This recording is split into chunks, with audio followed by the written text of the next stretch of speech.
We're a minute late. Great. Now we lost all 24. So, okay.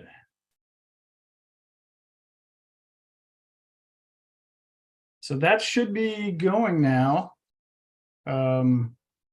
If you're on, we're testing this out real quick. Oh, yeah, I see it's live on Facebook for sure. And let's see. Looks like we're live on YouTube as well. So awesome. Where do you see? How do we get there? Let's see. When I go to the no business page, I see that it's live.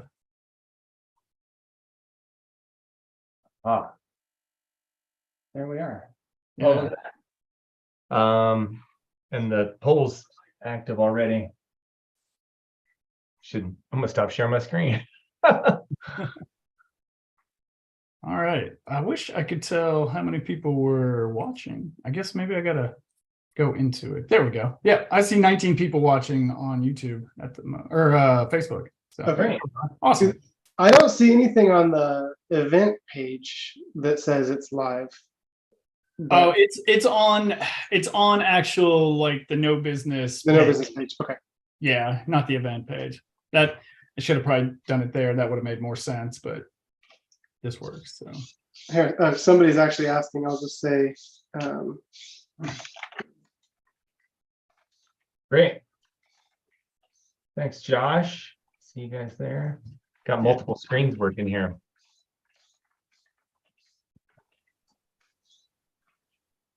Okay. The one thing we're going to have to remember if we're looking at ourselves on the screen is that there's a delay. So right. What could go wrong? Yeah, exactly. All right. So we got 21 people in here on Facebook. We're also live streaming to YouTube. This is the first time that I've ever done this where I'm streaming to two places. So we'll hopefully this works out, and we'll make this available. I think once we finish up, probably both applications will save it and people can come back later. So okay. Well, do you want me to just get rolling, guys? Yeah. Okay. Do it. All right. Well, welcome. This is I'm really excited about this. I guess what was it? Couple weeks ago, you asked me if I was interested in Gary, you asked me if I was interested in doing like a preview of the race course and talking to Danny about how to utilize UltraPacer. I've used UltraPacer in the past, but mostly just like from an outside view because I with all the race directing I do, I don't really get to run. I mean, I get to train and get injured a lot, and I don't ever get to actually race. So I've not used it besides playing around like with the interface. So, but I've had a lot of people share the tool on our Facebook page, on our private group page with other runners. And I know it's being used kind of across the country by folks that are trying to plan for a 100-miler or probably any race, right? You can use it for anything. Yep. So I will do just a quick introduction. Gary Ehrenholt, right? Yep. Is going to do the moderating of this. And you ran No Business, what was it, 2 years ago? 2020, yeah. 2020, that's right. Yeah. And he is coming back for the double buckle. Correct? That's right. Yeah. Okay. Yeah, and I fell in love with my family roots up in just east of Stearns, a little north and a little east of Stearns, and so I looked for a race up in that area, around the area for years. And when No Business popped up, I fell in love with it right away. So, and I was around, helped out with social media coverage last year. So if your picture appeared and during the race, then that was probably me taking it and trying to tell a little bit of the story. So, yeah. And then Danny, you're the mind behind UltraPacer. You want to tell everybody a little bit about yourself? Sure. I'm out in California on the West Coast in Auburn, home of the Western States out here. So I'm a engineer with a few different projects going on, and this is UltraPacer has been one I've been working on for about 4 years now. Kind of a labor of love, something that I have built partly just for my own use, and has been growing it and sharing it. And we'll go into the details of what UltraPacer is and how it goes as we get along here. But thanks for having me. Yeah. Yeah, and I think the plan here tonight, and I'll let Gary kind of take over here in a second, is for us to give a background and get into like a demo and how to actually use the tool when you're planning for a race like No Business. I think, Gary, we may even get into the depths of your planning a little bit as a way of demoing it, and then we'll definitely kind of go over some of the course as we're doing that, and we'll take some questions from people about the tool. And if you got, this is not the pre-race meeting, guys, so like we're going to leave some of the very specific details about the race and stuff. We'll leave those for our pre-race meeting in October. But if, as we're talking about using the tool, when sections of the course are brought up, and you want to ask some questions, feel free to do that. So yeah, use the comments in the Facebook group there to ask questions, and we're all three trying to keep our eyes on it and manage that there's a little bit of a delay between the three of us and then Facebook and whatnot. But yeah, please ask questions in there, and we'll go along. We are on YouTube as well, so and I see a runner in there, Labe is in there on YouTube watching. So if you got questions, if you get on YouTube and you're watching from there, ask your questions there. We'll be keeping an eye on it. So great. So the first thing I wanted to do was just kind of take the pulse a little bit of who's here. So I'm going to share my screen. And this is a tool called Slido. So you can use the QR code with your phone, or just go to slido.com and enter that code 1649661. Because I'm really curious, what's your experience with No Business? Like, is this your first 100 ever? It's not your first 100, but it's your first time at No Business. You've done No Business before and you're back because it's such a great race and you just can't get enough of Brian Gages. Or you're back to get that double buckle like me. I can't wait for that. So I'll be curious to see these. So provide just a moment or two of space for people to get that on. I see 6 people answering, 7. So yeah, please hop in there. And I have one more question after this too. But yeah, just another quick word about the race. Obviously we're going counterclockwise this year. So that what's cool about how UltraPacer works is we updated the GPX file just this weekend to make sure that the course adjustment for the beaver dams that were built over by Pickett State Park, those are accounted for now. So the course that's in ultrapacer.com is the one that we're using for this year. And I asked Danny, like, do I need to adjust anything related to my plan? He said, nope, it auto adjusts. And so I made a few tweaks to my plan earlier today, just to try to get it up to speed, and we'll talk about that as we go through. But cool, thanks for answering. So several first-time 100 milers, like that's awesome. That is awesome. Yeah, huge ups for taking the step up to this distance. You're gonna love it. It's and so then, man, gosh, almost everybody, it's either their first 100 or their first time at No Business. So you're gonna love it. The course is amazing. It's spectacular. And a couple of you, like, we'll get that double buckle. Let's go get it done. So next question. Thanks for answering that one. The next question is, what's your experience with ultrapacer.com? Have you ever heard of it? Maybe you've never heard of it. You're intrigued. You played around a bit with it, like Brian said. Maybe you've used it before, and love it the way I do. So I have a good buddy of mine who just took another big swing at going sub 25 at Leadville, and ultrapacer.com was his plan, like just dialing in, I'm going to spend this much time at this aid, this section is going to be harder than that one, and understanding that. So yeah, good answers here. Never heard of it. Like, so yeah, so a couple of you have good experience with it. So, if there's anything that while we're doing the demo, while Danny's doing it, or while we're talking about my plan, by all means, use the questions here, and maybe, if there's something that, we forget, we're spinning a lot of plates here doing what we're doing. So thanks for answering that. I'm gonna stop sharing my screen here and then get ready to hand it over to Danny. And just, have several questions just for Danny. I mean, we talked about it a little bit, but yeah, like, I remember when we first talked, Danny, you described like you were getting ready for your first 100K, I think, and that's how you came up with the plan. Yeah. So when I was trying to prep for my first 100K, one of the rules that my wife put on the whole deal was you have to make a plan that you're not going to hurt yourself. So that was a requirement. So, being the engineer that I am, I started with some spreadsheets, put together some pace plans and thought, how can I make this work? The race itself was called Cuyamaca. It's down in Southern California. So it was going to be on trails that I wasn't going to get access to until race day.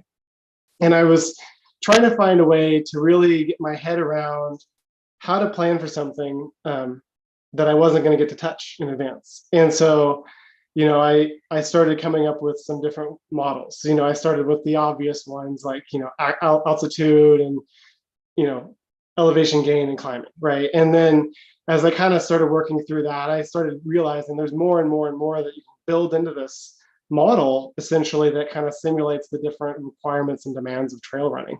And so, as I kind of worked this thing through, the spreadsheet eventually became not quite enough. And I started sharing it with people who seemed excited. So I slowly, built the web app, UltraPacer.com, as you see it now. Really mostly driven through my own use and desire on what I wanted to be able to do.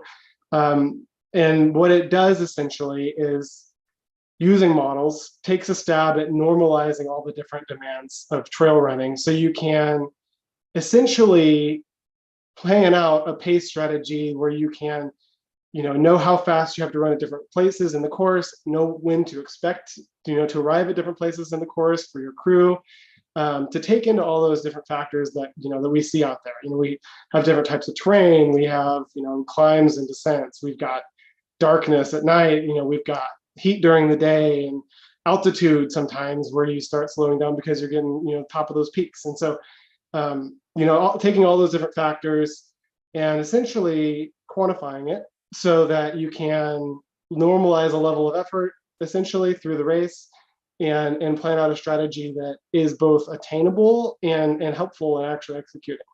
And so the way I typically use UltraPacer with my long races and runs is I usually stick to the plan for the first half. That's like my rule. I'm going to stick to the plan for the first half. And then the second half is usually you're at a point where if you've stuck to the plan of the first half, you should be able to continue with it. If if your plan was a little conservative, I feel like I can't do too much damage at that point because I'm too tired to go too hard at that point, And so that's kind of how I usually use it. Is I often see it as a governor in how I'm racing. And then also, it's really helpful for my crew and people to know when to expect me different places. And, I'll actually use it for my weekend long runs. I tell my wife, I'm going to be home by 10, and I want to make sure I have a realistic way to be home by 10 because I've got 2 little kids. And when I'm late, I hear about it. Yeah. Understood. Yeah. So I need to start using that. All right. Yeah. So with the tool, one thing we want to emphasize, it's not just for races. Like you can, use the tool to upload a GPX of a route that you want to do, and you can still map out all the same things. And you could adjust the waypoints. If they don't quite line up when you get them in, you can go in and adjust those around. And we'll talk about all that in a bit. Yeah. So it's really a very flexible platform. Anybody can create content on there, from your weekend long run to some FKT you're trying to do. There's a pretty large list and growing list of races that I've kind of curated on the races tab, and I'll share that in a little bit. That help some of those that are a little less tech savvy, get going on with UltraPacer. Yeah, and I'm excited. I want to get to the demo. I want to get to the screen, so people stay with us. But it's a free site. Mm-hmm. but people can opt in to help support things by throwing some pennies in the till to help keep the lights on, right? Yeah, it's free for anybody's use. There is an option to become a member, which there's a few not very important, but there are a few like features behind the paywall, to help kind of support what I'm doing, because I've got all kinds of different costs for mapping and server stuff and all that. Yeah. And just the reason I wanted to talk, like, I just love the entrepreneurial kind of spirit of like, hey, I did this thing and I want to share it with others. It's a way you're giving back to the community. And it's a cool tool. So let me look at my notes, see if there's anything else to ask about that. But yeah, I mean, I think if you want to share your screen, Danny, and pull it up and start doing a little bit of a demo to get people going.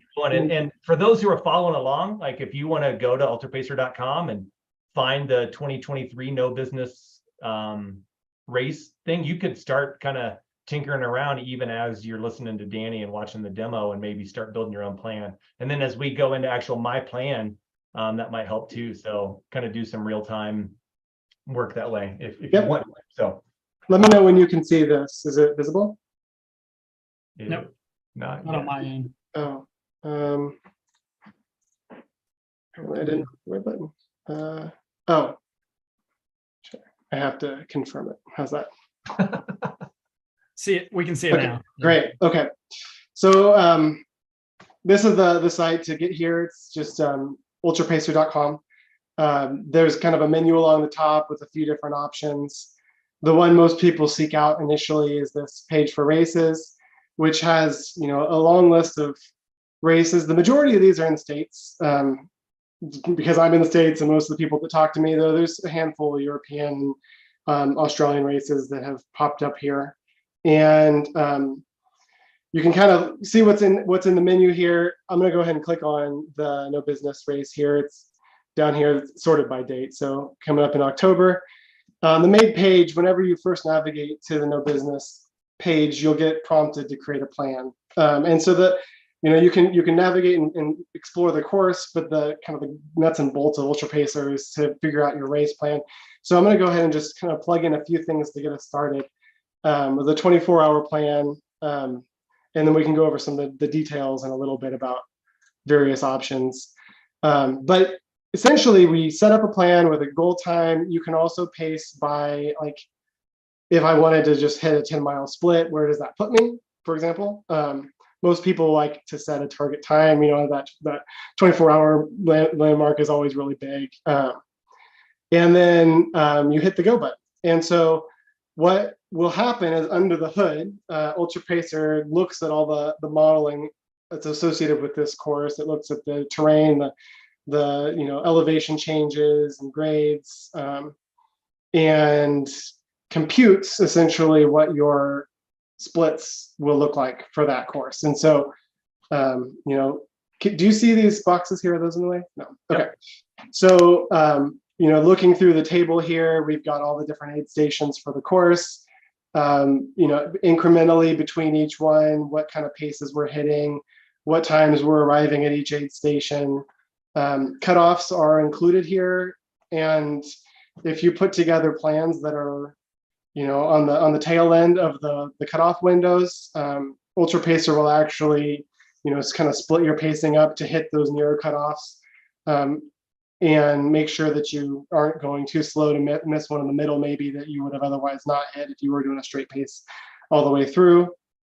You can see there's a map on the left, course profile showing all the different aid stations. The shading in the background here through this section is nighttime. So as you're running through the course here for this plan, near Ledbetter is where I hit dusk, and then cruise through the night until coming into the morning for the last tail end of it here. So inside the table, we've got incremental gains, losses, paces, different times for each section. The way I personally use this through the race is I print this out and I keep it on a little cue card on the back of my race bib, where every time I hit an aid station, I hit a split on my watch, and I look at my watch and I say, okay, I got to get a 10:52 average for this next section. And that's kind of how I personally use it for pacing.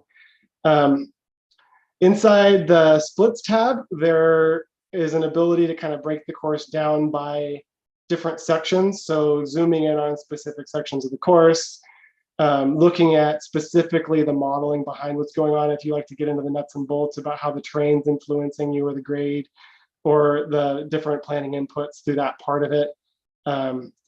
There's also ability to break it down by mileage, if you wanted to look at mile splits. And then there's a details tab that's got all kinds of the nerdy stuff here about how everything's getting calculated. If you really want to break into those details about what's going on. For example, like I'm spending 11 hours in the daylight, 52 minutes in the dark, in twilight, 12 hours in the dark, and it's influencing me on average about 35 seconds per mile. Sorry, 35 seconds per mile. So like the influence of that into the modeling. So yeah, that's kind of an overview of what it looks like on the planning page. You can go back in and edit your plan to change various inputs. So changing your like time targets, delays at aid stations. You know, if you're a person that takes more or less time, customizing like the pacing strategy. So the default in here is just a linear for 100 mile or 20% drop in speed over the course of the race. If you feel like, you know, you can flat pace it, you can just pick that, or you can put in something a little bit more elaborate, like I'm planning on slowing down, you know, 30% through the course of the race. For hot races, there's a heat option, and the model in here essentially is currently is a little bit on the basic side, and I'm working on real-time weather actually to feed this. That's not quite ready, but essentially hitting a maximum percentage impact from heat. So, you know, October in this area of the country, you've got some humidity still. You might be looking at 10% through the day. And then you hit the OK button and it recrunches all those numbers. And now we've got like the influence from heat through the course. You know, this is the part of the course where it's hitting me. And then it's not making any influence until a little bit later on. Yeah, so there's just kind of all these little dials in here to click on and play with to get your pacing plan. But in the end, you know, our goal is really knowing how fast to run to get to that 24-hour mark. And I haven't yet run No Business. Do you get a silver buckle at 24? Yes. Yeah. There you go. Yeah, so this would be the silver buckle plan. Yeah. Different aid stations here and what's available kind of highlighted. Yeah. So it's kind of a first look at the interface here. Along the top, there's a couple other options. We've got a search option for searching anything in the database that other people have created and shared publicly. No guarantee that the stuff in there is good. You know, it could be created by anybody. So use that with caution. There's I'm not going to go save this and navigate away. There's a settings page where you can customize, you know, a few things like your unit settings and stuff. There's a docs page if you want to get into the nitty gritty about how to use it, you know, following through creating courses or modifying things. Yeah, so that's kind of the platform on a high level. Sweet. That's awesome. Brian, do you have any questions? No, I just I didn't realize it had this much built into it. Yeah. Like I'm kind of blown away how much details here. Man, mad props. Like even the like showing you when it's nighttime. That's awesome. Really rad. Yeah. So I mean, I've looked at this a few times, and again, like I said earlier in this call, I don't get to run a lot because I've got a lot of kids, and I work 2 full-time jobs between this one and my actual job. So I don't get to race a whole lot. So I haven't ever got to use this as a real tool for myself. But moving forward, this is something I definitely will direct people to use because this is awesome. Yeah, and I think digging into my plan, like I've made several adjustments, and I'll have questions for you about that, Danny. Mm-hmm. Were there any questions that have come up for anybody online yet? Yeah, someone asked, does it anticipate we'll have a slower second half? And that's what that 20% degradation was, right? So yeah, so there's a default in here and it's distance based. But if you want to modify that, you would go into edit here to edit your plan, and then customize what I'm calling in this platform is called the strategy. So your strategy might be a flat, nobody evenly splits 100-miler, but maybe somebody wants to try. So that would be the strategy. You can get a little bit fancy in here. Like often for me, I actually kind of plan to, go pretty steady for the first 20 miles. And then, then I'll start degrading at that, after 20 miles. So you can kind of like do some different kind of options here to like, make it fancy, or you can use just the basic, percentage. I'm going to go drop 20% over the course of the race, or 25%. And then you'll see this reflected in your splits. So if you kind of drill down to some of your splits, you can look at like some of these earlier ones, like in mile 5, compared to the average pace for this race, you're actually 53 seconds faster than your average pace, early on, and then later on, your mileages get a little bit slower going through the race. If you were to actually, look through all those miles, kind of at a higher level, between aid stations, you can look at, how that's influencing you, if you want to get into those kind of details. But yep, you can modify essentially the strategy, which is, how much you expect or plan to slow throughout the event. Yeah. So thanks for that question. Were there any others that popped up there? I see just some comments, but yeah, one of the things I would say too, just as a testament to the accuracy of this. So I'm getting ready to pace a buddy of mine at Wasatch this upcoming weekend. And 2 years ago, I paced a different buddy. I paced 2 sections. And so I plugged just a rough time into UltraPacer, thinking that my buddy this year is going to be about 35:30. It's a 36-hour cutoff. He just did Leadville a couple weeks ago, so his legs are pretty dead. He's going to be pretty back of the pack. My other buddy who did it a couple years ago, he's a back of the packer as well. So I just plugged in the time for my friend for this week and went back to looked at my Strava data, and what UltraPacer spit out was almost identical to what I had actually done in real time 2 years ago with my buddy at Wasatch. So the altitude, the stuff that is in here is awfully good. Like it's quite accurate. It'll help you have a decent plan, a better plan than if just you're trying to figure some stuff out on a spreadsheet. One more, while you have that pulled up there, if you click on one of the aid stations there, Danny, it provides the option to, on the plan part. Yep. It provides space for plan notes, for those different aspects there. So instead of having to put all your notes in a spreadsheet for your wife or whatever, I'm going to be loading all of my notes for my wife into this when we go over the whole race and create a race plan. And so I'll have in there like swap out packs, eat a turkey sandwich that she goes and gets me from Subway, those kinds of things. So yeah, so I'll share one of my somewhat recent races here. Let's see. I have a lot of things on my dashboard because I'm constantly looking at various things.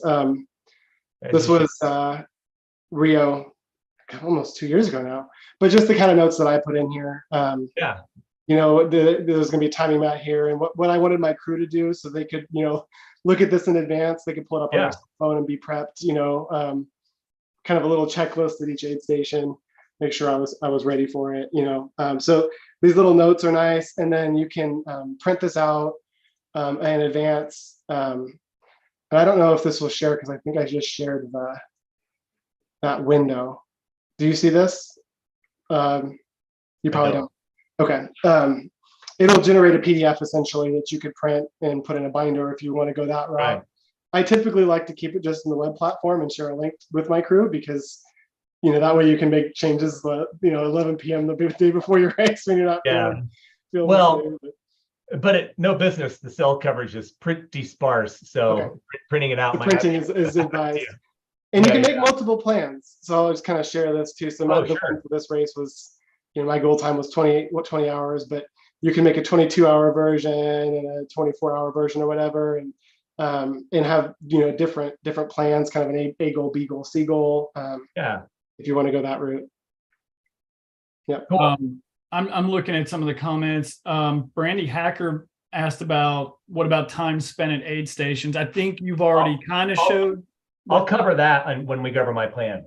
Okay, but it's built into this. Yep. Yeah, Danny actually showed us that real quickly, so we'll go over that. Josh asked, "What's a good plan for someone that is slower pace?" I don't know how to best answer that, but I'll take a stab. I can field how I would go about that. Yeah. When I was first building this was part of my methodology, is that I would create a course in here for my long training runs. And I would build that out, and then I would execute it, try to execute it per my plan. If not, go back and readjust my plan to be what I was actually capable of. And then I'd go back through and look at what this normalized pace is. So essentially, like in the nuts and bolts of UltraPacer, it's normalizing all of these factors down into like an equivalent flat land, no problems, sea level, nice and cold, there's no compounding factors. That would be my like level of effort pace.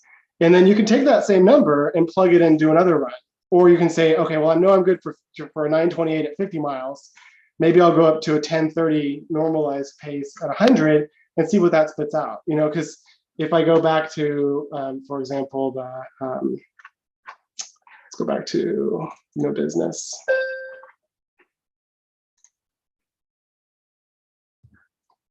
If I were to go with a normalized pace of, a 10-minute mile, not 10-hour mile, that would be really slow.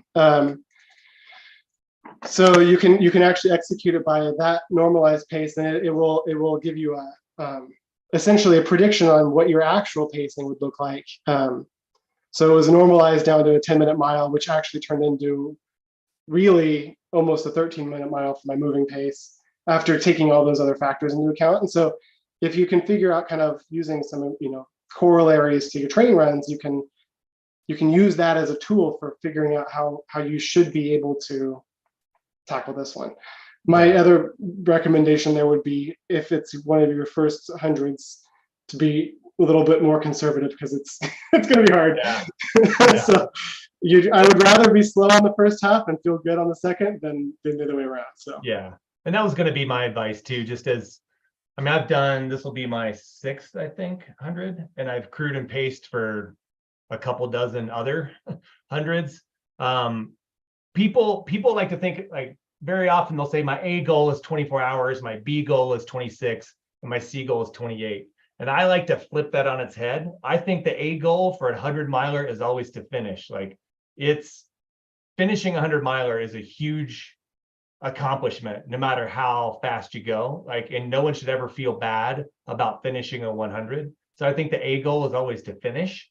And then the B goal, like if you have a good day, like, so for me, for example, I'm hoping to be sub 30. Like my training hasn't been where I want it to be. So I'm hoping to be sub 30 this year. Like, and actually I have sub 29 in my plan. We'll see that in a second. But if I have a great day, I know that like physically I'm capable of probably a 28. So I will not say my A goal is 28, because like there's so many factors that can happen in a given day. My A goal is to finish, B goal is to be somewhere in that 29 to 30 range, and C goal, if I race out of my mind, that's just gravy. So that's how I approach it. I'm looking over here. There was another question. Good strategy for someone without a crew. That's kind of a whole conversation of itself. Drop bags are your friend. And I'm happy to answer that question if you want to direct message me on Facebook, Josh. I have lots of thoughts on that. And then there's a question from Josh Sylvester asking about, will notes you apply at specific waypoints show on your watch? So you want to speak to that, Danny? Yeah, so no, they will not. Though that is a really good idea. So I'm working on trying to build out some more components to this that would be, translatable to watches. As it is in its current form, it's mostly a planning tool, for preparing. And then in terms of race day execution, I've done a lot. I have a number of different Garmin watches, and I've used a few different platforms, like the Pace Pro and their different route tracking.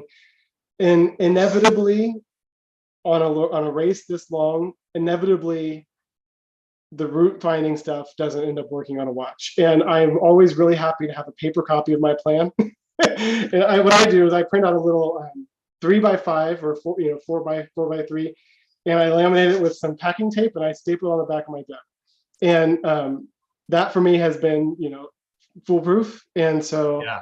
I haven't spent too much time with the watch features yet because I'm just not convinced that they were going to be reliable enough. Sure. But no, the answer for that would be no. There's no features that show those kinds of notes during live on your watch. Yeah. And I think if we dig into my plan, some of these other questions might get answered too. So if you want to stop sharing, I'll share mine. Sure. And we'll kind of open the hood on my plan here. So if I can find my screen. So let's see, share screen. Go to Google Chrome. So here's my screen here. We see it. My plan. So my dashboard will have this is my dashboard. I'm gonna just so you know, it gives you little tips and tricks as you go. I'm gonna close that for now. So mine is here. I mentioned Wasatch 100 a while ago. I just did that this afternoon as I was planning and prepping for that. But you did Wasatch this afternoon? Yeah, just this afternoon. It's easy. You look fresh. So this is my plan. I put in 2855. Like I would love to go sub 29. So that's what I'm building my first plan with. Knowing that we can have multiple plans, I'm actually going to go ahead and do that between now and race day. But one of the things I would note is, and Danny, if there's a better way to show this other than here on the screen, is like, I know enough to know early that like Blevins Cemetery, I'm going to blow through that. So like I went in and manually marked that down to 1 minute because I might top up a water bottle and I might not even do that. So that's going to be, so I adjusted all of my aid stations per aid, knowing what's there. Great Meadows is going to be a water stop. And Brian, do you want to say something about that? I know there's been a little bit of back and forth. It's going to be, so Great Meadows is this weird aid station. As you're getting there, like you're along the creek for a long time and there's really no place to cross the creek. The other side of the creek is where the aid station's set up because there's a campground and stuff over there, but the Forest Service does not have, at any point along that creek, is there a bridge to get access to the trail. So anybody, if you're camping there, you have to actually go through the creek to get across. So we don't ask our volunteers to haul, water jugs and tables and all that stuff, tents and all that over to the other side. So what we will do is we'll have aid on the other side. There's also restrooms on the other side, of course, but it's not a mandatory stop aid station. We're working on trying to make sure we can move some water to that other side, but you don't have to stop at that aid station for any reason. You can just pass through, and it's about maybe 4.3, 4.4 up to the next aid station at Peters Mountain. Yeah. So I'd mark that as 1 minute because again, I might top up a water bottle, but nothing else. And I've not put in my full-blown notes here yet. Those will come when my wife and I do my full-blown race plan. But so Peters Mountain, I know that my wife will be there with crew. I know that my drop bag will be there. And just another little tip from doing these over the years, I will have drop bags at every place drop bags are possible. That makes for less stuff for my wife to carry into an aid station. And if heaven forbid she gets a flat tire, I can still kind of move on and get my stuff and move on. So I know that a drop bag is going to be there and that my wife will be there. So I marked this one quite a bit longer. And knowing again about the course from Great Meadow to Peters Mountain, you basically kind of ascend up through something of a canyon and you're kind of in a creek almost the whole way. So I might even change shoes at Peters Mountain. So that stretch of the course, I mean, it's gorgeous. Like you get up to the end, there's this waterfall. It's awesome. But knowing that there's, I'm going to have my wife, I'm going to have a drop bag. That very well might be a shoe change. So I marked that one just a little bit longer for that stretch there. Yeah, and I was going to mention that too. And again, I'm trying not to get into all the details. We'll save some of that for the pre-race meeting. But Peters Mountain is a spot that I've recommended over the past for people to change shoes, because you do come out of water, and then you have a real long stretch where there's a long gravel stretch, and then a long stretch where you're not seeing water for a little bit. So yeah. And the other thing I will say too, I'm going to plug a YouTube site, a guy who's done the race a couple times. He's going to do it again this year. His name's, you go on YouTube, it's Ultra Trail Steven, Steven Kornhouse, and he has kind of section by section videos previewing the course. So if you're a newbie to no business, those are gold. Like I reviewed them again just in the last week or two, and he kind of GoPros his way along with a buddy and shows the course. So if you want a great course preview, that's a good tip as well. Hey, let me mention one other thing while I'm thinking about it. I think earlier in this call you said that the course was going counterclockwise. It's not. Oh, I lied. Yeah, it's it's the clockwise direction. Yeah. Direction's hard, Brian. Yeah, I forget. So clockwise, we're going this way this year. So that's Peters Mountain, and then the next aid, again, it's there's no crew there. And there's no crew and no drop bags. So again, I might drink a bit of a Coke, grab a quesadilla or something. But that's going to be 3 minutes tops. Same with Bald Knob, and has nothing. I'm not knocking any of the volunteers at these stations. I just know that I'm going to stop longer when I have a drop bag in my crew there. So Bald Knob, another great spot. If I'm feeling it, I'll grab a soup or whatever they have there, but it's not going to be a long one.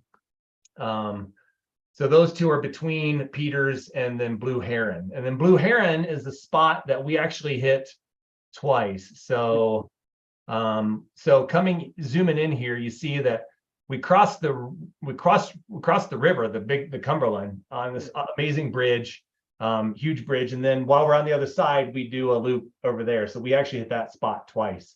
And that aid station crew is on fire. Like they had steak last year. There was they had an espresso. They were pulling coffees and stuff. It was bananas last year. It was going off. Anything you want to say about Blue Heron, Brian? It's not the same crew there this year. That crew is moving, but that's okay. But it's a great spot. They're moving to another spot later in the course, which they're much needed at that spot. Sure. But we have some folks there that at Blue Heron this year that worked Blue Heron 2 years ago. They're from the Long Run. It's a store out of Knoxville, and they're all runners that are going to be out there. I mean, not all the aid station workers will be runners, but several of them are. Some of them have actually run the course, so they're really familiar with it. We'll have some great people there. So, but it's a great spot to. That loop is a tough loop. You do a lot of climbing because you come in, you're down at the river, and then you basically climb out of the gorge. And once you get up top, you're kind of running along the top, and then you drop down back to the river. But there's a decent amount of climbing there. Mm-hmm. Some people have told me they wish I didn't include it in that loop, and they wish I'd added some miles somewhere else. But it's a great little loop, and it gives you kind of everything. I always say the Big South Fork, everything the Big South Fork has to offer, you really can see in that little 6 mile loop. Right? Yeah, that's a great way to say it. And I will say, as an ultra runner, there's a building right here. There's indoor restrooms with running water, which is luxuriousness on a 100 miler to be able to wash your hands, wash your face, clean your bottom, whatever you got to do. Yeah. Having a restroom like that at this point in a race, mile 34, mile 40, through the heat of the day, getting ready to go into the night to be able to freshen up, it's money. That spot it's a great spot. And it's beautiful. It's just astounding. You'll be up on the bridge and you'll just see the whole river, leaves changing. It's a spectacular spot. Yeah. So then I know that, like I said, I'll see my wife here that first aid stop. So one of the things we do, the first aid stop will be shorter than the second because I'll probably just drop a pack and pick up a different pack for the loop, with a little bit of different gear in it. And then she'll have the time while I'm out on the loop to refill my pack for the rest, for the next bit of the race. So trading packs, if you can save you a ton of time rather than having to like empty and refill. So almost everybody I know has multiple packs, and for a 7-mile section, 6.5-mile section, like having a only 1 liter of fluids instead of 2 or whatever is really doable. So that first stop will be a little, I'll take a minute to swap out the pack, but then the second stop, I have it at 9 minutes, knowing that, again, using the darkness meter here, I'm going to hit the second stop right at dark for my pace. So like, I know that it's time to batten down the hatches, change out a shirt, put on a warmer shirt, whatever I got to do to get ready for the night is going to happen at that second Blue Heron stop. So that's kind of my plan there. So again, you can manually adjust those if you're following along on any of these different aid stops. You can manually adjust those. And like I said, I'll put my notes in there. Danny, I'm talking fast. Is there anything I'm missing? No, you're doing a great job. Okay. So then note, like, again, just knowing like this, again, being prepared for the course, like the next stretch, like this is the meat of the course from Blue Heron to Bandy Creek. It's dark, it's steep, and it's remote. Like it's the hardest part of the course. It's awesome. And those aid stations out there, the crew, the volunteers are spectacular. They take great care of us. But that shit is remote out there. Like it's a legit stretch of backcountry. Yeah, and it's hard. I mean, it's impossible for us to allow crew in those spots, and because of the way the course is shaped and the roads out there, and really there's only along the entire course there's only 2 spots, 2 road crossings. So it really never made sense to put any crew access along there. So it's a very long stretch without crew. So like Gary's saying, this is the meat of the course. Like this is the crux. Yeah, it is. Like if you make it out to really, if you can get to Duncan Hollow, I think you're in good shape. Everything in between that is tough and remote. But the great thing is we've got very experienced aid station workers there at Ledbetter. Laurel Hill folks, they've been doing that aid station pretty much from year 1, and it's the same crew, and they're fantastic. And then as Gary mentioned, the folks that were at Blue Heron last year, they're moving to Duncan Hollow. Oh, nice. So Duncan Hollow will be a great aid station as well, and there'll be a lot of support there. You'll be able to get drop bags, but it is like really from Blue Heron all the way into Bandy. Like I think you go about almost 40 miles without crew. Yeah. So yeah. Now you can have pacers along this way. Obviously, there's drop bag, like I said, at Duncan Hollow. You can even have someone run up the road to get to Duncan Hollow, but we just can't have any vehicles going up there because there's just very little access. If there were an emergency or anything, we'd need emergency crew to be able to get up there, and the park would prefer that we don't take any vehicles up that way. So, and I would say note too, just that it's not only climbing, like you're up and down a lot. So from Blue Heron to Ledbetter is 1,100 feet up and 710 down. Ledbetter Laurel Hill 1,300 feet, 1,100 down. So it's pretty relentless up and down through there, and you can see it on the profile here. Yeah, there's a lot of climbs and descents in there. Yeah. And like it's but hook up with a buddy, find a friend if you don't have a pacer, and just work together to get through that stretch. Like it's awesome. That's about as rugged as Appalachia gets in there. I think I mean that you'll go through the area that they named No Business through that stretch, and they named it that for a reason. Yeah, No Business, isn't that one of the creeks we cross? Yep. Yeah. Anyway, so you'll see here that like you're along Before the river. You go, like you got Troublesome Creek, you got Difficulty Creek, and then you've got No Business Creek, all in that stretch. So as if you didn't get the point already. It's aptly named.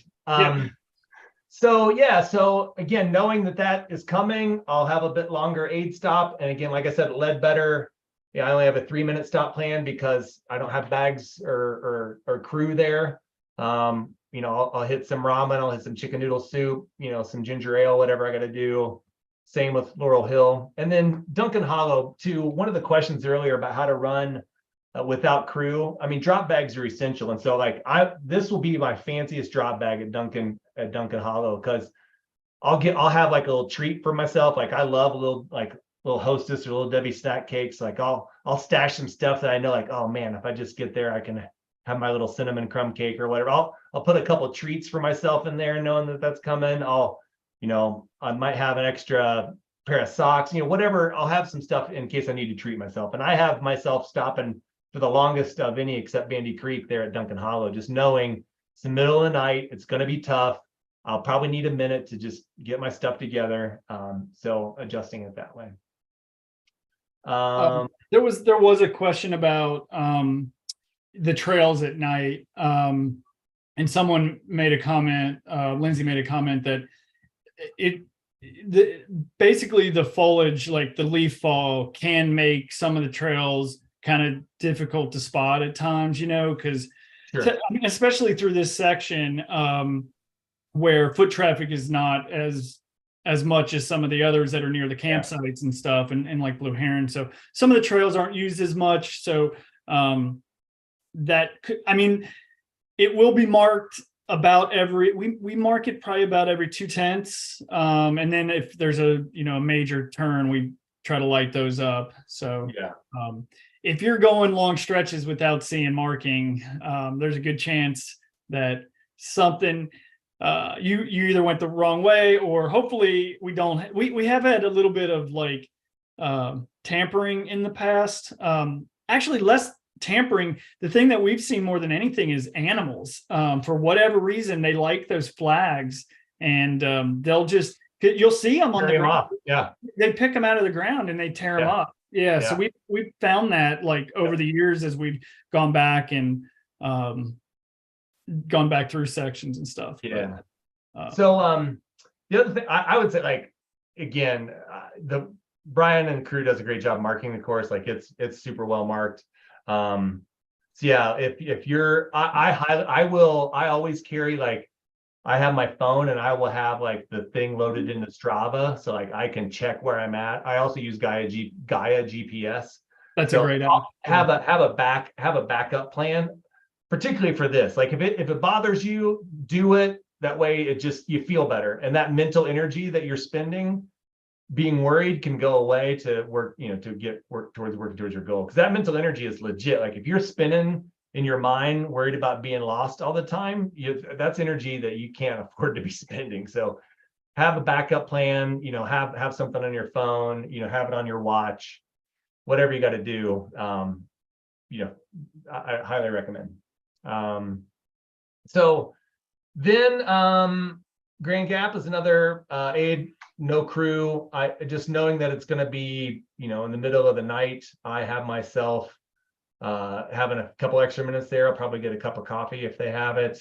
And then first thing in the morning, the next time I see my crew, my wife will be at Bandy Creek. So and it'll be coming up on daytime. And so I have another long stop planned, knowing that she will be coming, from, our Airbnb. Maybe, I don't know, maybe I'll have her bring me a breakfast burrito, or Bandy Creek, we'll have something there from the volunteers. But I just know that'll be a little bit longer, as I'll get rid of my night gear, get rid of my stuff, change, into a different shirt for the daytime, whatever I got to do, just knowing that that's going to be the first time I see my crew in like 9 hours or whatever. I'm accounting for a good long stop there too. So Bandy's awesome. You come out of the woods and you're kind of in the middle of a big open field. There's plenty of room, plenty of space. Anything to say about Bandy, Brian? No, the only thing I will say is crew needs to make sure they don't park in the grass this year. Yes, park in the proper spots. I witnessed firsthand Brian personally dealing with that stuff last year. It can make it kind of caught me by surprise, but we won't go there.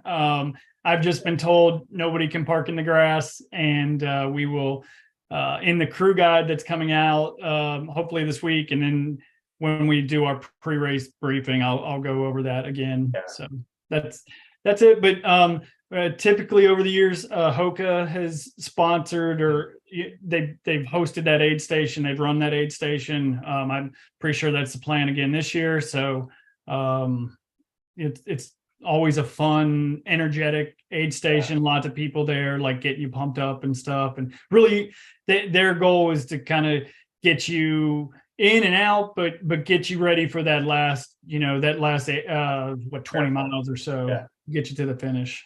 Yeah. So that's a great stop. Again, accounted for a bit longer time there.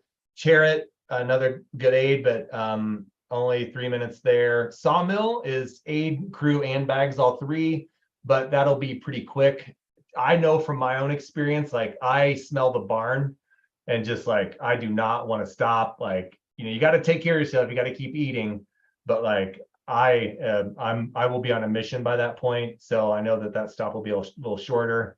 And then again, Pickett is the last one. And that's where the reroute is. And I'll, for those who've not done it, you don't know that it's a reroute. Like that's the course that you'll get to do.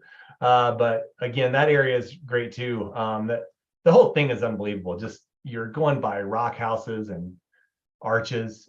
Danny, I don't know if you ever heard this, but like they call this area the Moab of the East because there's so many sandstone like formations, but they're under cover of the woods. So you're just going through the woods and all of a sudden there's a giant arch that you run by. Like that's cool. Awesome. Yeah. Anyways.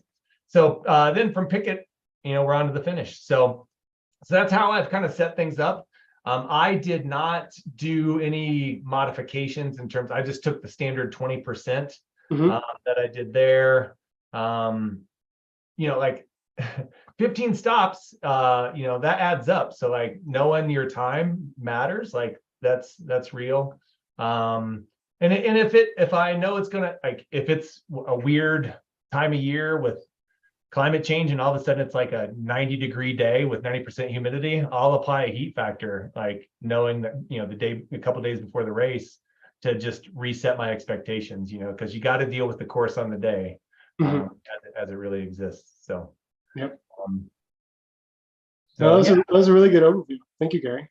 Yeah. Well, looks like you've spent some time getting to know it, and yeah. Well, knowing the course a little bit helped, even though I did it the other direction. Like it definitely helps knowing a bit about those sections, and having reviewed Steven's videos, like was really helpful to help me kind of think about this again. But yeah, were there any other questions that popped up? There was a request to not have any deadly snakes and animals out there. Amen.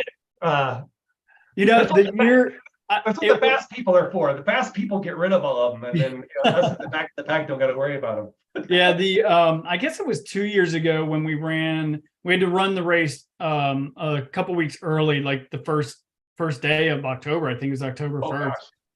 It was warm and it was kind of close to the copperhead season. They were like hatching a little bit before that, so they were out, and a lot of people were telling us how many copperheads they saw that year. Luckily, nobody got bit or anything like that. But the race is 3 weeks after that. I didn't hear many stories about snakes at all last year. Maybe a couple bear stories, but most of the time the black bears, they just run away. Like they're scared dogs, basically. Yeah. I mean, I've seen them a couple times over the years, but every time I've run into them, they've just scattered off. Yeah. So let's see. Josh, feel free to, like, I see your note. Feel free. I'm happy to connect about anything. And yeah, I geek out on this stuff, like how, strategy behind races. So a tool like this that Danny's created, like I love it. So it helps it just helps think through I'll say it this way: when you're doing a race like this, the effort is big enough that there's that's its whole thing.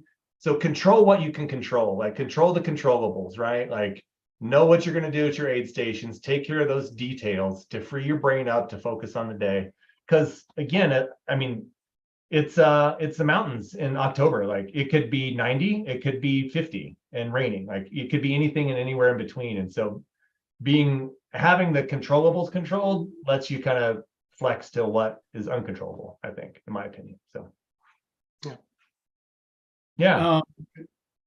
I'm just looking here and trying to see if I see any other questions. I'm looking over at YouTube. Somebody asked about comparing the course to another Appalachian 100, like rim to river. I've not done that course, and I've actually not even been out to that area, so I don't know how to compare the two. I semi-coached a guy who did rim to river. Yeah. I kind of helped him with the training plan, and it sounds really similar, honestly. Like it seems like a very similar race. Do you have it in here, Danny? Yes. I'm not sure if I have this year's, but I know one of the past years is in there. I mean, no business is better. Of course. Yeah, I think last year's rim to river is in there. I don't think I've updated it for this year. If it did change, you might search for rim. There it is. November. I need to update that. Yeah, I think it's pretty similar, honestly. Oops, let's just say. One thing I'll note is I do think that the GPX is not correct with, I think I saw it saying like 12 something thousand. I think it's closer to 14, to be honest. Yeah. With you. Like somewhere in that 14, 15 range. It's all over the map. Like what I've seen in different applications. When I pull it up in Koros, Koros is telling me it's 18. When you're talking about the total gain, Brian? Yeah. Yeah. It's all over the place, but I really think it's somewhere in that like 14 to 15 range. Yeah. This is based the total gain that's in the UltraPacer's no business race in there is from Strava, who I should probably have a little bit of a blurb about elevation models, because every GPS or GPS on a watch is going to measure a little bit different. There's a number of different what are called digital elevation models available. Strava has one of the best. I really try to get data from Strava whenever I can. But it's not barometric, like an actual watch, right? Like it's not a. What they have done is they've used all the aggregate data from all their users' uploads to create a model, as opposed to a digitally mapped model from aerial photography. Oh, okay. Yeah, and that's why it's really good. The downfall of Strava's model is if you're planning some route in a very remote place where there's not a lot of data behind it, it's really sparse. And so then another model is useful. But if you're creating a route in UltraPacer, a record from a GPS watch with an actual barometer is the gold standard. But if you are trying to rely on a digital platform, Strava is usually second best. Yeah, I'm curious. While you're like, if there's any other questions, feel free to address those. I'm going to see what my Koros said from last time. I'm curious. So Koros, I don't believe they have a barometer. They're not. So they report altitude, but I'm pretty sure the Koros watches don't have a barometer. I could be wrong about that. Oh, I thought I believe they report altitude from a model. Oh. At least that was my last time I looked at it. They may have a barometer in their current watch, their newest ones. Few watches have actual barometers. My watch said 14 from last, like when I did it in 20. So. Yeah, I just think based on what I've seen over the years, and there's been a couple people even commenting here that they think it's I think it's somewhere in that 14 to 15 range. I mean, if it's worth anything too, I think what is our fastest time we've seen is 18 something, 18 hours on the course. And Carl came out and ran it. Right. And I think he had a 19 something. Now it wasn't Carl from like 10 years ago or anything, but still like fast guy. Yeah. I think that's one thing that people look at this course and it's like, oh, 12, 14 maybe at the most. Not going to be too bad, but it's a tougher course It is. than what it looks like on paper. It really is. I mean, I think there's a lot of water crossing, so that's one thing. You got the really remote sections and stuff. You've got there's none of that California carpet, like like that. Yeah. There's no like there's rocks and roots and leaves everywhere. So like that's another big factor is rocks and roots. So. Yeah, I mean, I would say like some of the best, like most runnable stuff is going to be around like Bandy Creek. But everything getting up to that point. Yeah. Gravel road you can cruise on. Yep. There's definitely some gravel where you can do some cruising, but even like some of the gravel besides the like little bit around Sawmill towards the end, that stretch from Peters to Spring Branch is about 5.5-ish, a little over that. And it's like there's some climbs on that gravel. So it's you can make up time there, but there's going to be some hiking on some of those climbs for people as well, for sure. Yeah, and Lindsay's chiming in that around 14.5. So yeah, I think of it in terms of 15. I'm planning on 15. Like, and ultra running coach to the stars, Jason Coop recommends training on vert per mile. So that means I'm 150 feet of vert per mile for everything I do, basically. So if I'm doing a 10-mile run, I better have 1,500 feet of vert. Essentially, is the plan on that. So, what else, Danny? What else would you say about all of this? What else would you say about your tool? What other tips and tricks would you have for newbies getting into this thing first time? I would encourage people to try it on a long run. Create a course for your long run in advance, and you can do that through a few avenues. If you're a premium Strava subscriber, you can use their route builder, which is really good. Caltopo has a pretty easy to use route builder. So you could try that on a long run, build a course out and play with it in advance. That's always useful. Like I said, from a training perspective, try to kind of figure out what that level of effort is in a normalized sense. You can apply it to this course is useful. I just encourage everybody to get on here and click around and play, and please reach out to me if you have questions or comments or suggestions. I mean, a lot of what you see here is just developed through feedback from people that have been using it that have said, hey, can I see this? Or this would be cool if, whatever. So please send that feedback to me. What's your preferred method of contact? There's a little email box at the top. You can click that. It'll send me an email. You can also reach out to me on Facebook. There's a Facebook UltraPacer page, so follow that. I'm not very good at posting updates on social media, but I do see any messages that come in.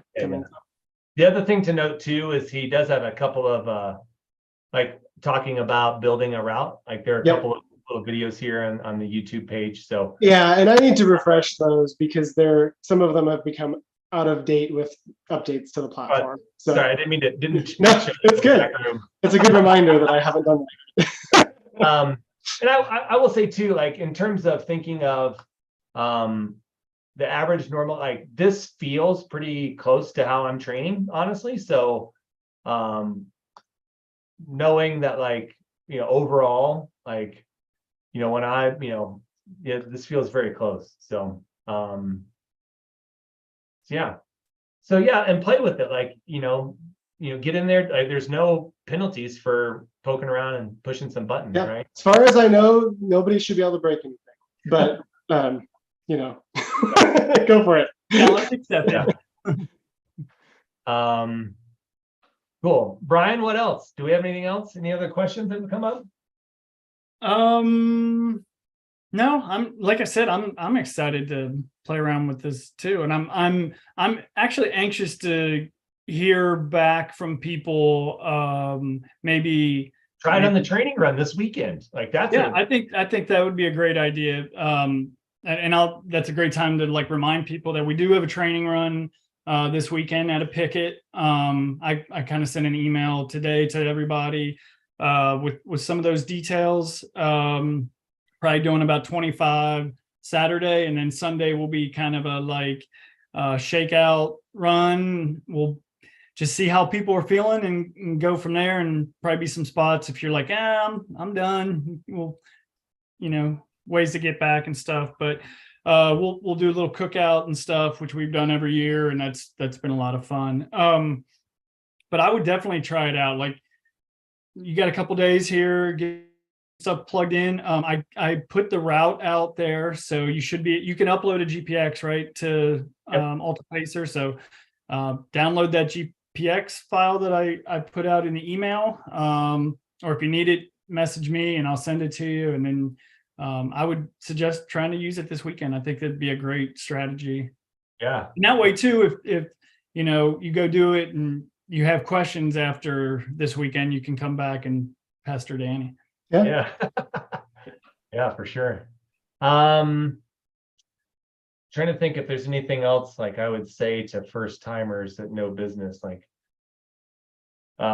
finish line vibes are great. I mean, there's like a food truck, there's tents, there's like it's a great vibe at the finish line. Like it's good stuff. I think what we like is it still has like kind of small race vibe and feel, but real good community feel. Like everybody really sticks around and cheers people on through the finish, and that's been awesome. So there were some people who it was like they were tailgating at a Tennessee football game last year. They had Tennessee Alabama on when Tennessee beat Alabama. That was kind of fun. Right as sun was going down, Tennessee was beating Alabama, and there was some hooting and hollering from the back of a trailer somewhere. It was pretty funny. That was Saturday night? Yeah.